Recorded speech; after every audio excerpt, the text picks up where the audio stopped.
Welcome to True Crime Cases. Today, we are unveiling a shocking story of jealousy and violence. Adriel had it all: a beautiful wife, two children, and a thriving business in the quiet town of Willow Springs.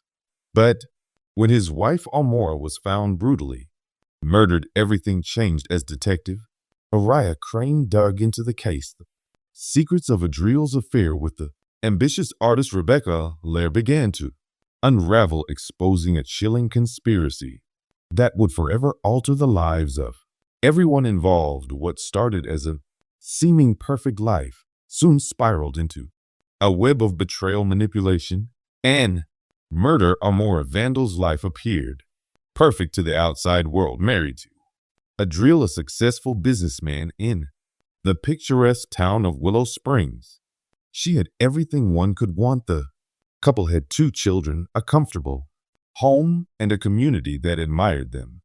Amora was often seen volunteering at the local school, attending neighborhood events, and hosting family gatherings that seemed to embody the ideal family lifestyle. Her life was display of happiness, stability, and success. A far cry from the turmoil that was about to unfold. The morning of October 12th started like any other. The leaves in the town's surrounding forest had begun to turn golden, signaling the arrival of fall. Amora had kissed her children goodbye and left the house for a routine jog through the woods near her home, path she had taken countless times before, but this time she never returned.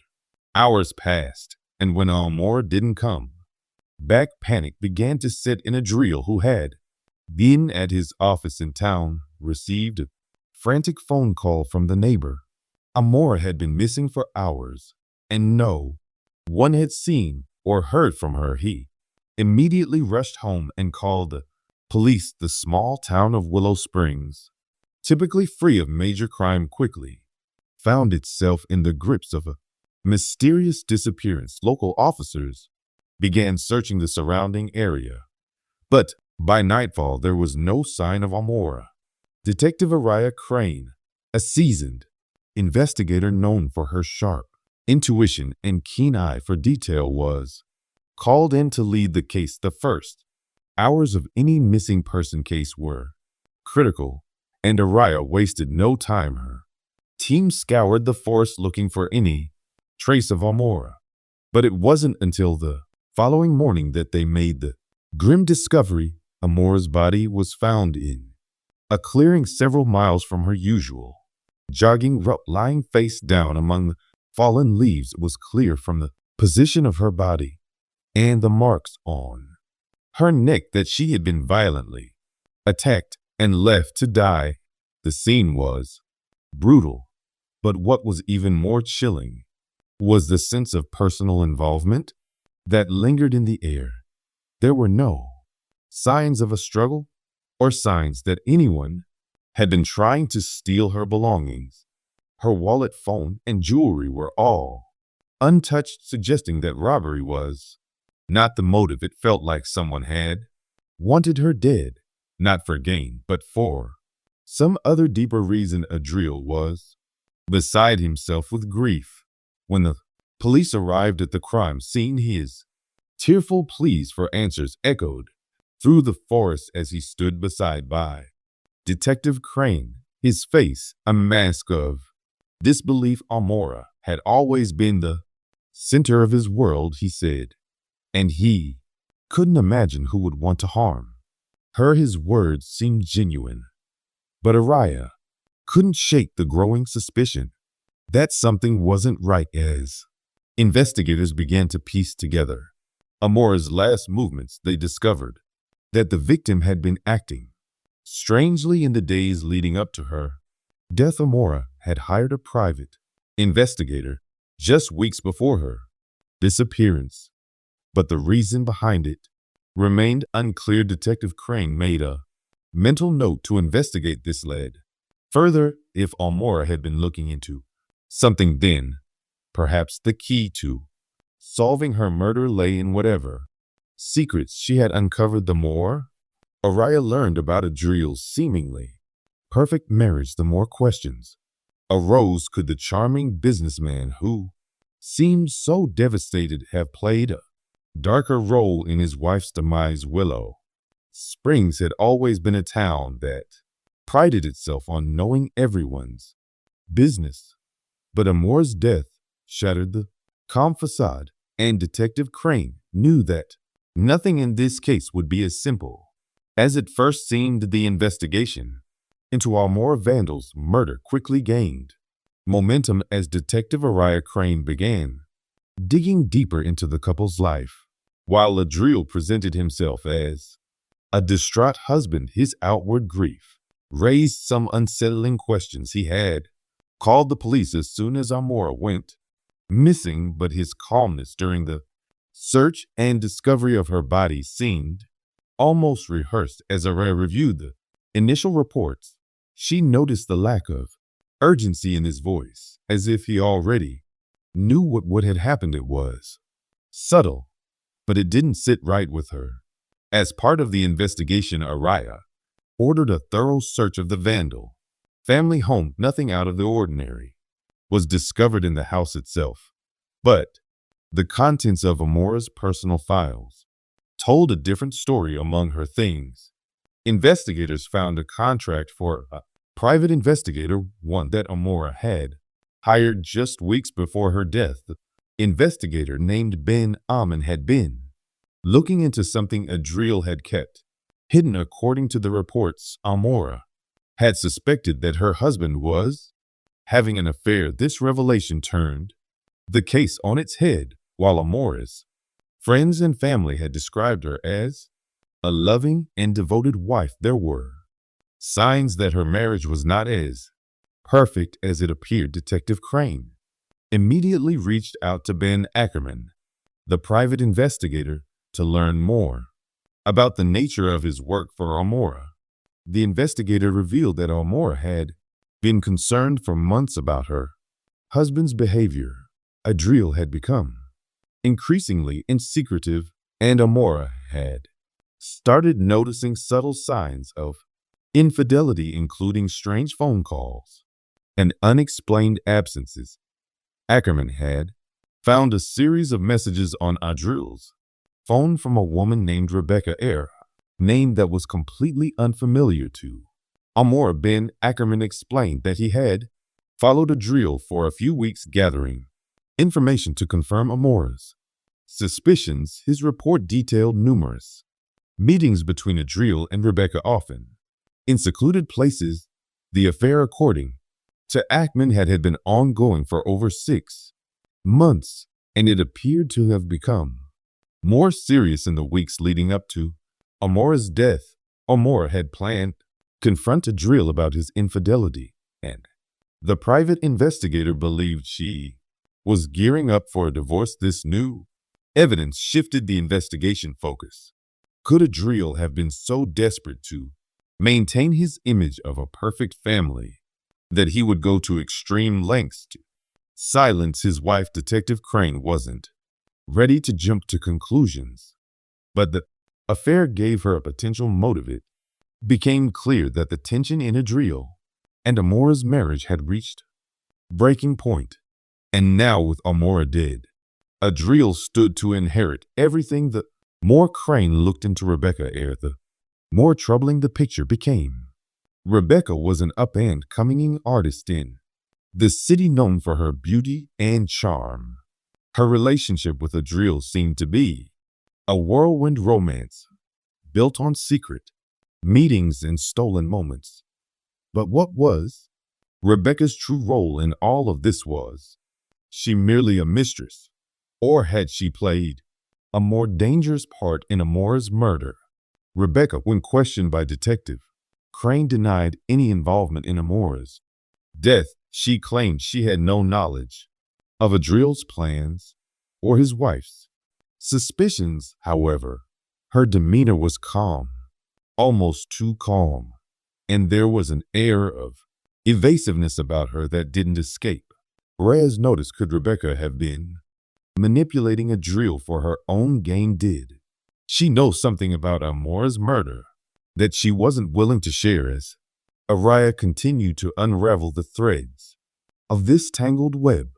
One thing was clear: Adriel's perfect life had been built on lies, and the secrets he had tried so hard to bury were now beginning to surface with each new discovery. Detective Crane grew more determined to uncover the truth, no matter how dark it might be. As Detective Araya Crane delved deeper into the investigation, the case started to take a darker turn. The discovery of Adriel's affair with Rebecca Eyre was just the beginning, but it wasn't enough to definitively prove his involvement in Amora's murder. Araya knew she needed more concrete evidence to build a case against him. That's when she turned her attention to Adriel's financial records, hoping to uncover any signs of motive hidden in his bank accounts. The first thing Araya discovered was a series of large unexplained withdrawals from Adriel's business accounts in the weeks leading up to Amora's death. These transactions were made in cash and appeared to be aimed at someone other than the usual recipients. The amounts were significant, but there was no indication of where the money had gone.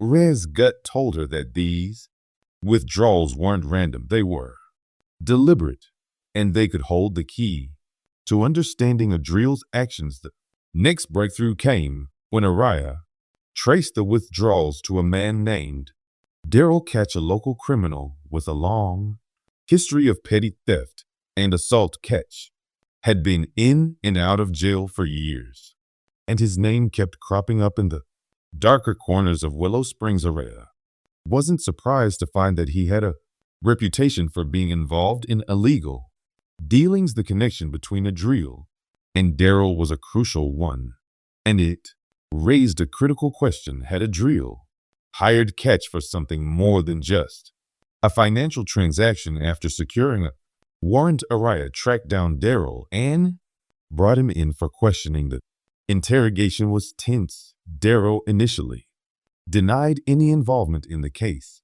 but when Araya confronted him with the financial records linking him to Adriel, he began to crack. Slowly, Daryl admitted that Adriel had indeed hired him, but the details were far from clear. Daryl claimed that he had been paid to scare Amora, not kill her. Adriel had told him that Amora was planning to leave him and that he couldn't let her ruin everything. He had worked for the plan. According to Daryl, was to intimidate Amora into staying quiet about the affair, to force her to keep the family together for the sake of appearances. Her experience with Exercise Captain Matthew Phillips of the Texas Police wrote down all her training and repeatedly told him what to do. Daryl explained that he had been instructed to follow Amora for a few days to find out when she would be most vulnerable. One night, when he found her alone in the woods, he confronted her. Amora had been terrified, but she refused to back down. The argument between them escalated, and Daryl became violent. He claimed that Amora had threatened to go to the police, and in the heat of the moment, he had struck her. The next thing he knew, she was dead, lying lifeless on the ground.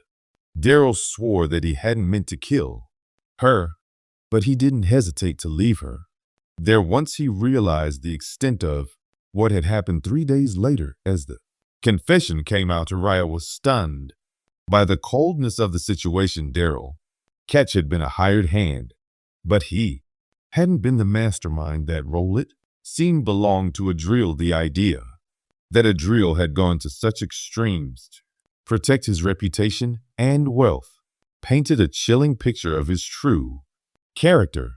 But even with Daryl's confession, Araya knew the case wasn't finished. Daryl might have struck the fatal blow, but he had been acting on Adriel's orders, and it was clear that Adriel had been far more involved than he initially alleged. On Adriel's alibi, which he had presented early in the investigation, had been airtight at first glance. He claimed to have been at his office the night of Amora's death, working late into The evening, however, Detective Crane wasn't ready to accept this without further scrutiny. She ordered a forensic analysis of Adriel's computer and phone records, hoping to find evidence that would tie him to the crime more directly. What Araya discovered sent a shiver down her spine. Adriel's phone had pinged off a cell tower near the woods where Amora's body was found just hours before her death. This was a detail he had conveniently omitted when he first spoke to investigators. The revelation that he had been in the area raised a new set of questions. Had Adriel been present when Daryl killed Amora, or had he only been involved in the planning and the aftermath? As the investigation unraveled, the picture became even more complex. Adriel's seemingly perfect life was a facade hiding a man capable of manipulation, deceit, and even murder. The more Araya uncovered, the clearer it became that Amora's death was not a random act of violence, but a calculated move driven by Adriel's desperation to maintain control over his life, his wealth, and his future. With the pieces of the puzzle starting to fall into place, Detective Crane was certain that she was close to the truth. But the final piece would take one more twist to uncover. As the investigation progressed, a series of unexpected twists began to emerge, revealing that the case was far more complicated than anyone had initially anticipated. The more Detective Araya Crane uncovered about Adriel and his affair with Rebecca O'Lear, the more she realized that things weren't as simple as a jealous husband resorting to murder. Rebecca's role in Amora's death was slowly starting to take shape.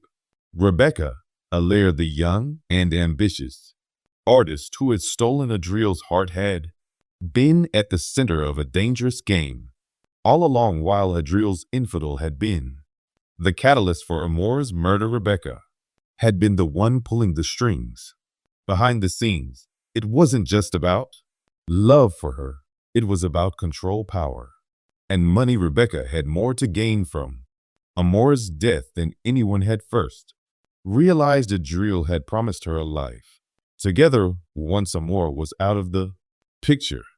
But Rebecca's plans were much more intricate than anyone could have imagined. Through further investigation into Rebecca's financial records and personal communications, Detective Crane discovered a series of cryptic emails exchanged between Rebecca and an unnamed third party.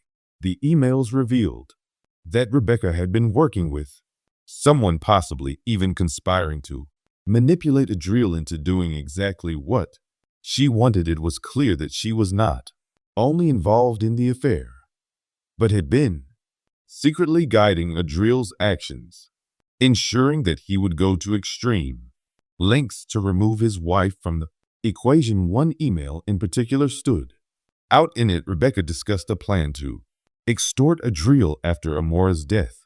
She was already positioning herself to gain access to his wealth, carefully strategizing her next moves.